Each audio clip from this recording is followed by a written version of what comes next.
Okay, so I think I'm now going to leave shocks there because I actually want to get onto the second order equations and spend quite a lot of time there because there are a nice number of examples to work out. But before I do that, I want to give you the full general way of solving for first order equations, because it's not much more complicated than the one we had with a picture of the surface and the normal.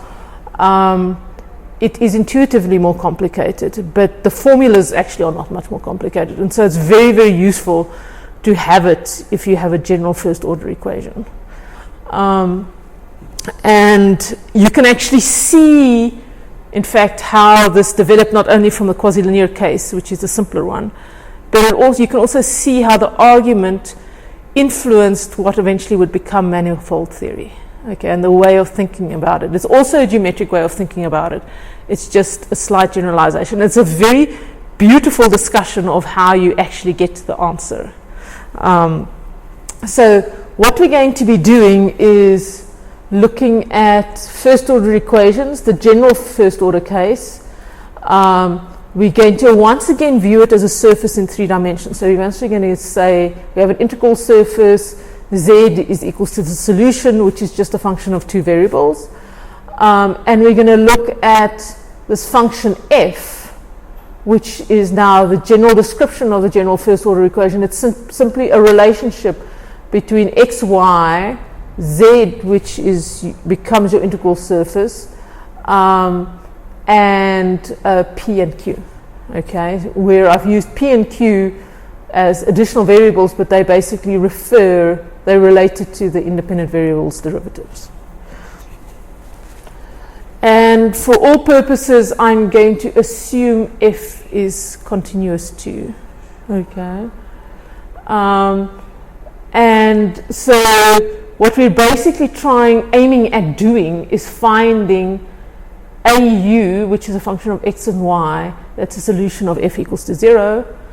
And the claim I made, I think in the first or second lecture, is that you can always reduce this to solving ODEs, and I'm now going to simply construct them for you exactly. Okay, so we want to find the ODEs for x, y, and z such that solution is satisfied. For the quasi-linear case, if you recall, we simply had to solve the characteristic equation. We had to find the characteristic curves, and then the union of them made the solution surface, and we were done. Here it is slightly more complicated, but not much more. Okay. And in fact, it's complicated by the fact that we now are going to get 2 additional equations for P and Q. So we're going to look at an ODE in 5-dimensional space rather than 3. But we still are going to be able to find one, and we still can be able to solve one. Okay, so the way to geometrically look at this thing is f equals to 0 defines a relationship between the coordinates, in other words, the x and y independent coordinates, the value of the function, and of a point, and the normal to the plane. Okay, so it's a generalization of simply f equals to 0 being n dot, or sort of tc dot n, right? The complication is it's a little bit more complicated, but not much. Okay, so let's imagine that we have the coordinates, which points to a point in 3-dimensional space. We have a plane that goes through that point, and it has a normal vector. That's this. Okay. Okay, and you're going to say that plane is then a tangent to the integral surface. Okay, so we now have our point P0, and we're going to specify initially at least to a specific point, work out all the consequences of what f equals to 0 means, and then try and figure out how you stitch your specific points together, which is something we did for the other case as well. So it's just a generalization. Okay, so at p equals to x, at point P0, you have the integral surface, and the integral surface always has a tangent plane. So you can start seeing that when people started looking at manifolds, why they were so worried about the tangent plane, they'd already been warned by the way they could actually solve these equations. Okay, so if you have basically a plane passing through point P0 with a normal PQ minus 1, the equation for that plane you can always write down in this way. Okay, you're comfortable with that one. Okay, so that's the equation to the plane. So it's simply, you can have this idea that you have your tangent surface like that, you have this plane at the particular point P to your tangent surface, and this plane obeys that equation. Okay, and the sort of interesting thing is, at the moment we don't know what U is, so we don't know what P and Q is. Okay, but what we do know is that they are related by F equals to 0. Okay, so what we basically can view the problem as is any point in solution space x, y, and z. We will always have this integral surface because we've assumed that's what we basically named it, so it's a valid solution. And at that point, we're going to have a tangent plane to the integral surface. And the only thing we know about the tangent plane is that the direction vector, or the normal vector to that tangent plane, is restricted by this equation. Okay, so at that specific point, you have x, y, and z fixed, and you have P and Q related by this equation. Okay, and so we can view P as a function of Q, say. Okay, and that's the role of this function now. Okay, and so suppose you have a point P0 there, and this is just looking specifically at one point, okay, and you have a plane. You then basically can have several planes that go through that point and obey this function, and typically you're going to have a one parameter family of planes that you can have several possibilities. Okay, and that's all the differential equation tells us. Okay, the only other thing we have is that we have to stitch the solution together in a smooth way, and that is enough to actually get us the ordinary differential equations out. Okay, and so I'm just going to do that step by step now. Okay, so basically what this picture says is a one parameter of family of possible planes through P0 sweeps out a cone with vertex P0. Okay, and the size of the cone is determined by this function. Okay, and they call that cone a Monge cone just for historic reasons, because I think it's the guy that got this argument first. Okay, so the way that you can view F as, it defines a field of cones, because this cone is true at a specific point, but you can equally well have done the same argument at x1, y1, and z1. Okay, and the thing that we still have to do is how to stitch these cones together. Okay, so F defines a field of cones. Z is the integral surface. Okay, in other words, a solution to the equation if at each of its points P0 it touches a cone. Okay, so you basically want to construct your solution in a manner that it obeys the only restriction that F gets. So you typically would go, choose a point P0, work out the rule for the cones, and then you have some freedom of how you travel along the cone.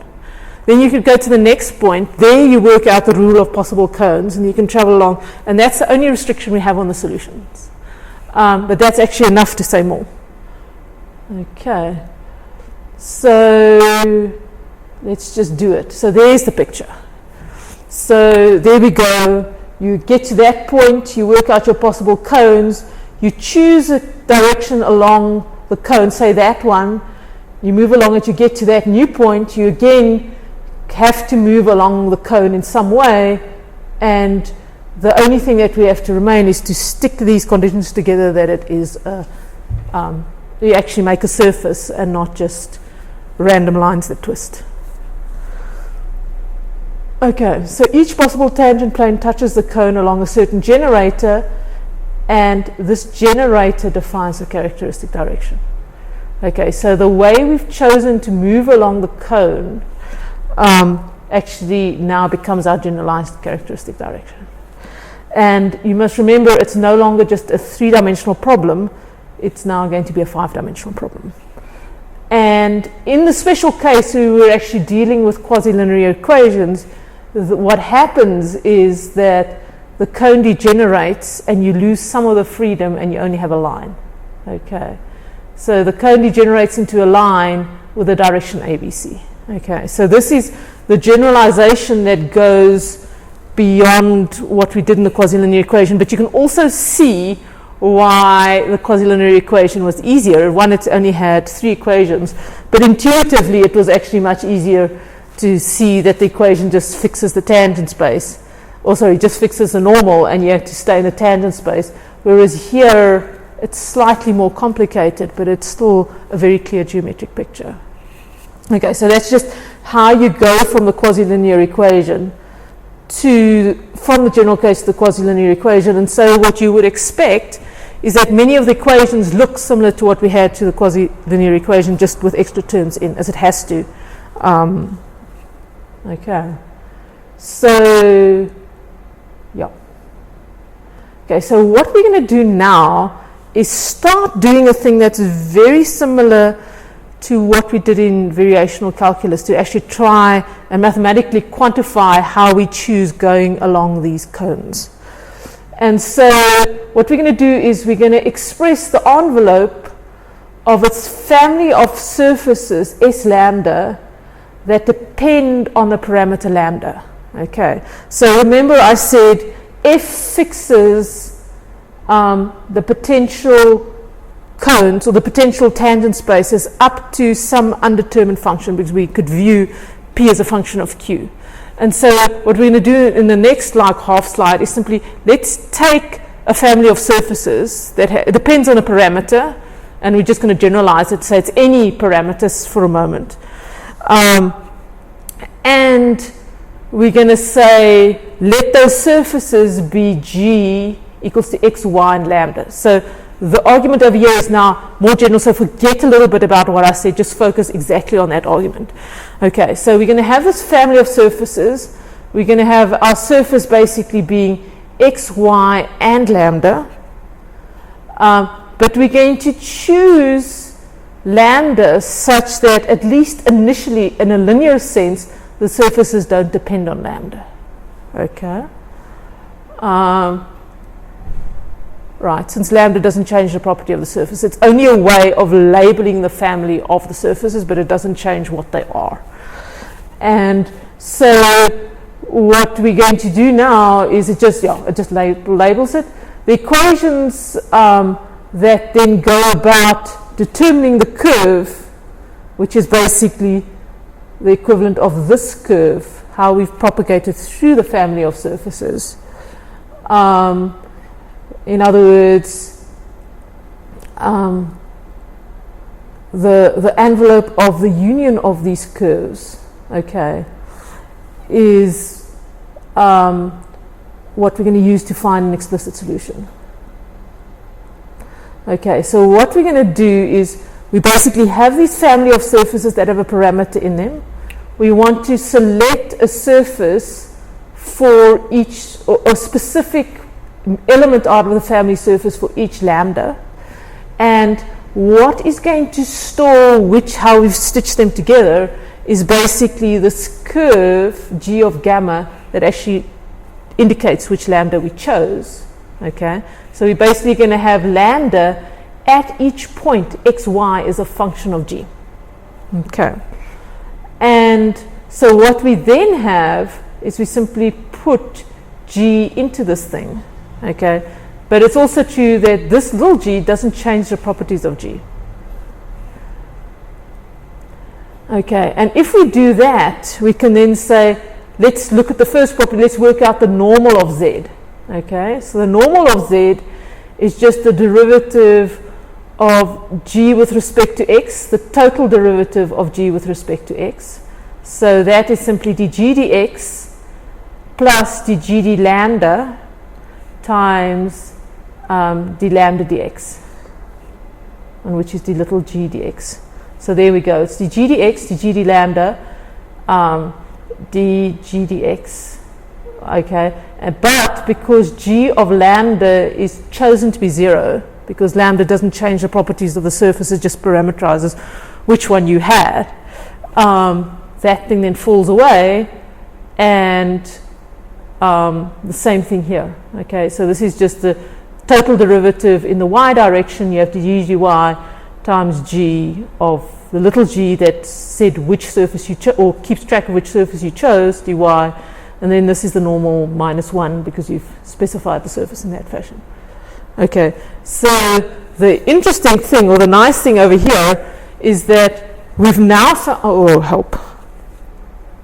we've now found a way of describing, stitching together these family of surfaces with a parameter in a way that you haven't actually changed the actually properties of the surface. In other words, the normal is still the normal as you expect of the surface itself, because you've assumed that g of y is the derivative of g with respect to lambda 0, but you still have this idea that you've stitched together the different types of surfaces. So in some sense, I don't want to say it's a mathematical trick, but it's just a mathematical technique to actually describe this uncertainty, this one parameter family of surfaces that you now want to put together, and that you have this freedom, even though the freedom actually does not affect the nature of the solution. Okay. Okay, so now we want to work out what the characteristic curves of that thing are. Okay, the differential form of the equations that are satisfied along this particular characteristic curve, in other words, that curve that stitches together the cones, is as follows, right? And this is just an ordinary differential, right? You have z is equals to g of x and y, so dz is simply equals to g of x dx plus g of y dy. That would be true just if you viewed z as just a function of g and x and y, or if you put the parameter in. Okay, and you also have g of lambda x dx plus g of lambda y dy is equals to 0. So you have those two differential equations, or differentials. And what we're going to do now is we're going to go and specialize to the case where we've used p as the parameter, and we know that q is fixed in terms of p, right? So now we're going to the specific case of the characteristic curves that we're trying to describe. Okay, so think of p, choose p as the parameter, and think of q implicitly defined in terms of p using that. Okay, so what we're going to do now is use the equations that we had for stitching together this curve above, and we're going to have that the generator, in other words, that curve that goes between the cones, satisfies the following equation. So the first thing is dx is equals to, that should be dz, and some reason it didn't change. Sorry, it should be dz is equals to p dx plus q dy. And you're going to have the additional thing that dx plus dq dp is equals to dy. Okay, because that thing is the parameter. Okay, so the first one corresponds to that equation, the second one corresponds to the second one, because you've actually chosen what you call it, p as the parameter over there. Okay, and you're also going to have that df dp plus dq dp of f of q is equals to 0. Okay, so what you're going to have is that the direction of the generator is given by these two equations. Basically dz, which I've fixed over there, is equals to pdx plus qdy. And you're going to have that dx dt is equals to fp and dy dt is equals to fq. Okay. And so what we're going to do is now define the characteristic curves belonging to the integral surface S of the system of by the system of ODEs. And the ODEs we have is simply this one, dx dt is equals to f of p. Okay, dy dt is equals to f of q. So those are the ones that we already have, and it's simply related to the actual tangent to the surface itself. We're going to have dz dt is equals to p times f of p plus q times f of q. Okay, and that thing comes from dividing this thing by dt. Okay, so divide this equation by dt and you have p times dx dt, but dx dt is just f of p, and you have q times dy dt, which is just f of q. Okay, so those things look very, very similar to the quasi-linear equation except for this one, right? Remember, this one in the quasi-linear equation was the thing on the right hand side, the c. Okay, and so this is one of the generalizations. These two are exactly the same as the quasi-linear equation, and they follow simply from the fact that the tangent to your surface is the derivative of f with respect to p and the derivative of f with respect to q. And in fact, if you recall that in a quasi-linear equation, it is linear in p and q, therefore the derivative are just those functions of x, y, and z that you had. Okay. Okay, so those are the first three equations.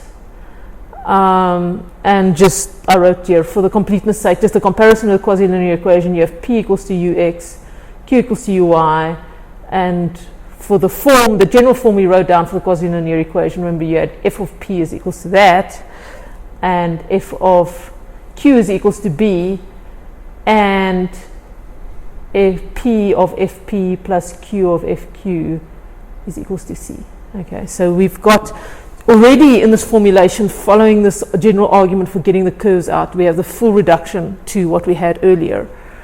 But we have to do more work, okay? And you can see the work we have to do is, this is a system, we want to write down a system of ODEs, okay? So far we've defined what the x derivative, y derivative, and the z derivative is.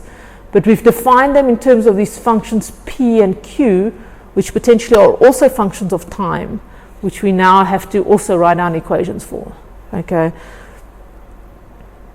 Okay, so we need two more equations for p and q, and the way we get them is simply to, and this is often what they call like the equations that you actually use to combine the cones in a way that they make the surface. The way we get them is simply to actually go and explore what the different derivative of p actually is. So remember, p is equals to u of x. Okay, so dp dt we can write as, and u of x is effectively a function of x and y. So we can write dp dt as uxx times the derivative of x with respect to t plus uxy times the derivative of y with respect to t. And then we replace what we know. So we already know from this equation up here that dx dt is equals to f of p, and dy dt is equals to f of q, but we still don't know what these two guys are, okay? And because we want to find a system that's defined in terms of everything that we're given, we're now going to try and get rid of these guys.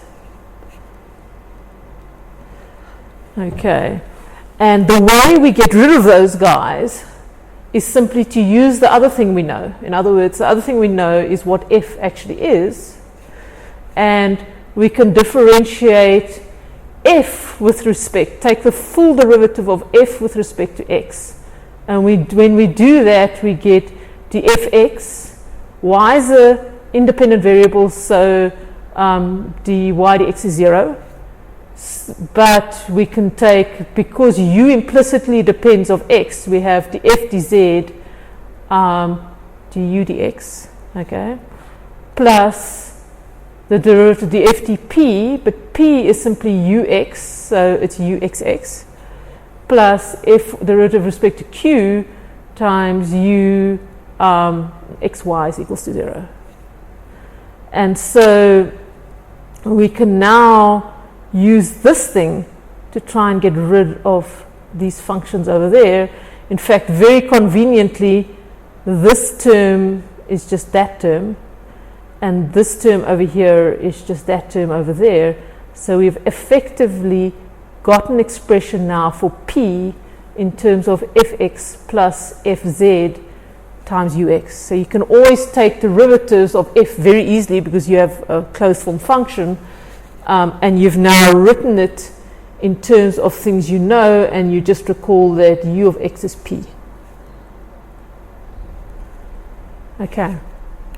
Kind of cool. It's a complicated discussion, but the equations that you get out are beautifully simple, and it allows you to simply plug and chug and write down the solution and constructing the surface out of all these lines that you just solve ODEs that you guaranteed you can solve. You can do exactly the same argument by differentiating with respect to y. Okay, so you can work out the same thing and replace p with q. So you basically have uy, and then you differentiate with x, so uyx dx dt plus uyy dy dt, and then you can also differentiate f with respect to y, and then the equation that you get for dq dy is that one.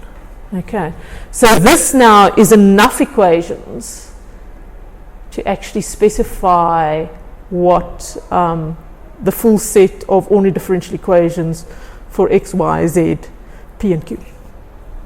Okay, let me see what the timing is. Okay, so I'll give you the summary and then I'm going to stop. So basically, I'm not going to expect you to understand the derivation. I would like you to go through and understand the geometry and understand the argument, but I'm never going to test it. So it's mainly for your edification, because it actually did play a big role in this, that way of thinking and viewing the surfaces that you stuck together, even though you don't know what they are, actually did play a big role with developing manifolds and developing the way we think of solutions. So it's worthwhile going through, but I'm not actually going to ask you to give the derivation by thing in a test ever. I will ask you to actually use it and solve equations, and I'll most probably give you those differential equations like the FDP so that you don't make a mistake. Okay. But anyway, so the summary is, given a first order differential equation that defined by that relationship, you get 5 ODEs that you solve for these functions, for the positions as well as the sort of UX and UI. These are known as the characteristic equations. Okay, so these are the 5 characteristic equations. The first 3 are just the same as we had, the generalized quasi-linear equations that determine the coordinate change or the surfaces change.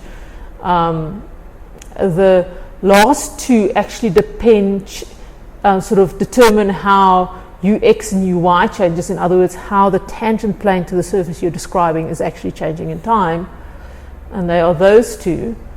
And so basically, given f, take derivatives of f, combine it in that way, solve those equations, and you have a solution. There's only one catch. Okay, I'll get to that. That's probably the next time. So basically, this is an autonomous system, right? So you don't need any knowledge of the integral surface. You just need F for its formulation. Okay. And another thing that you must see is that if you solve the system of equations, you do need to have the fact that F remains 0 along the system, okay? Because that's basically how you constructed it, and that's not obvious, right? So suppose you had 5 variables, you specified their time derivative with this whole mixture of stuff, and then you integrated it. What guarantee do you have that that function remains constant, okay? It's not an obvious statement. So you can basically say, I mean, you have x, y, z, p, and q. You've specified their derivatives. You integrate the thing, so you're going to get 5 lines going, and somehow these things are going to evolve in a way that this f remains constant. Okay, and I'm actually going to prove to you that that was so. I think in the next class, unless, yeah, okay. So there's the first catch. Okay, is that f is an integral of the surface, since it is constant along any solution. But we'd actually like to show that explicitly. Oh, I'm going to show it to you right here, and then I'm going to stop. Okay, the way you show that is simply to say. And this is actually something you can show do for other things as well. But the technique for showing that f remains constant is simply you take the full derivative of f with respect to t. Okay, and the way you do that is simply by saying df dx. So the first argument with respect to t, the second argument derivative with respect to t, df dz dt, and dz. And then that derivative with respect to t, df dp times dp dt plus df dq times dq dt. And you've got to show that that thing remains 0 along as the thing evolves. And the way you show that is simply to substitute back what dx dt, dy dt, dz dt, dp dt, and dq dt is from these expressions.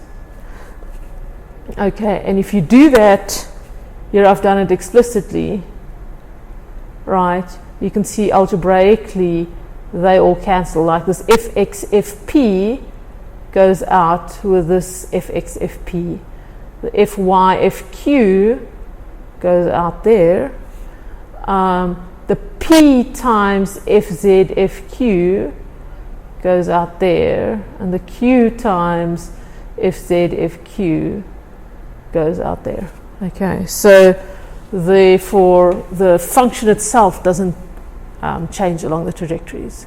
And sometimes this is useful, right? So suppose you had a way of solving 4 of these equations, but the other one was hard. You can say, okay, fine, as long as I've solved 4 of these equations, I've got this thing as well. So you can use it to cheat, okay? Because you have rigorously shown that it maintains that thing. What is going to happen in the next lecture is we're actually going to look at how to solve them. And the trick there is, or the difficulty there is, it's obvious usually from the data you're given what the initial conditions are for x, y, and z. But you need for an ODE, you need initial conditions for everyone. What are the initial conditions going to be for these 2 things? And so we're going to look at that in the next section. Okay. So the summary is when in your exam test, you will actually get this thing. You will not get the next slide. Okay. So you've got to know, I'll give you the characteristic equations, but you at least have to have the understanding that you need to get the initial conditions, and that's what we'll do next. Cool. Thank you very much. Any questions? Okay. Yeah, so this stuff is now nice, and you can start seeing where some of the ideas actually came from, right?